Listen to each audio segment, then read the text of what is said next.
Ford EcoSport Manine. Mas makonto, mas malala yung trabaho. Top overhaul.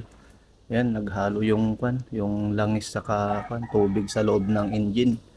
So, ayan, tinignan ko yung BBT. Talagang naghalo yung tubig sa loob ng engine. Hindi dapat pwedeng maghalo. So, ayan, sa spark plug tayo. Yun, yun nga, pumasok na yung tubig sa loob ng combustion. So, yan. Dito ay tinanggal ko na yung kanyang cylinder head. So, fast forward tayo. So, para malaman kung ano nga ba yung kalagayan ng cylinder head assembly. Yan, si Romel.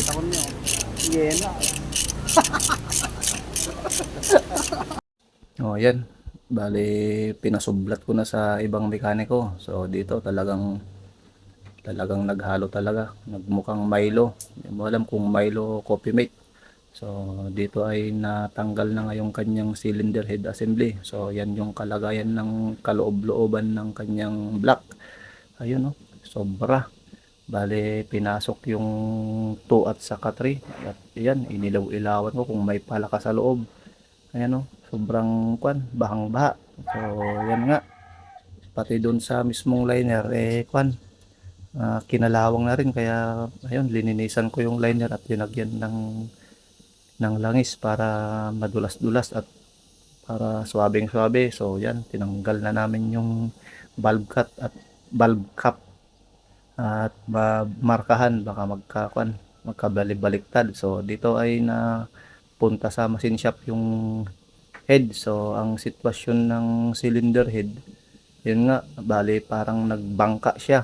Yung nagmalukong yung kanyang cylinder head kaya pumunta yung tubig sa 2 sa 3. So dito sa thermostat, tinest namin kung stack up ba. So okay naman. Open naman siya. So ayan. So dito yung pyesa dumating na. So yan yung spark plug sa cylinder head gasket. So dito ay binalik ko na yung cylinder head para magkaalaman kung ah, goods ba yung ating trabaho. So yan si Sir Benny na nag-o-observe din ng ating trabaho. So dito, ayan, ginamitan ko na ng torque wrench. So yan, para pantay-pantay yung kanyang higpit. So, yan. Yan ay pinasublat ko na kay Kevin. At masubukan niya rin magparituok ng torque wrench. So, yan. Panoorin nyo na lang po hanggang sa dulo kung bakit nga ba nag-overheat yung sasakyan nila Madam. So, yan. The final torque. Ang torque namin dyan, 65 pounds. So, yan. Yan, sinet ko na ng final torque na 65 pounds. Yun lang yung linagay ko. Para, swabe yung lapat. So, yan nga. Linagay na namin yung valve cap. At magkaalaman kung ano nga ba yung sitwasyon niya ngayon. So, yan. Valve cover.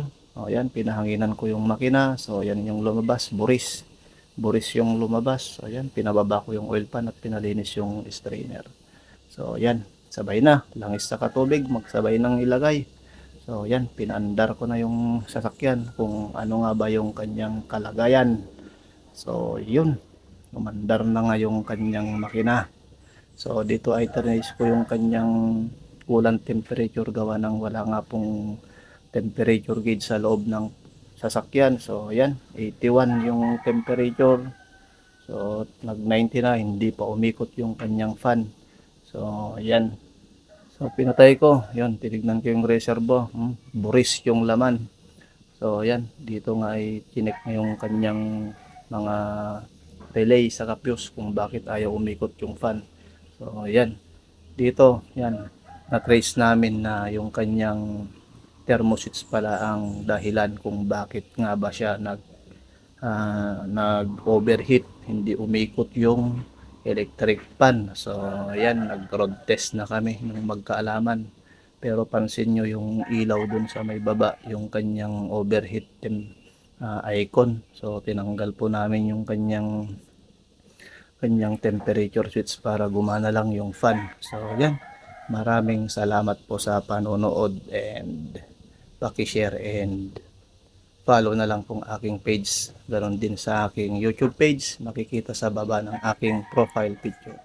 So yan, nag-road test na kami ng papuntang Indiana at pabalik ng Collier.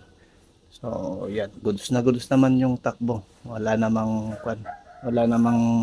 palya o delay yung sasakyan na ginawa naming top overhaul na Ford EcoSport. So yan, pabalik na kami ng shop para mapalitan ng coolant yung kanyang radiator. So yan, thanks po and God bless.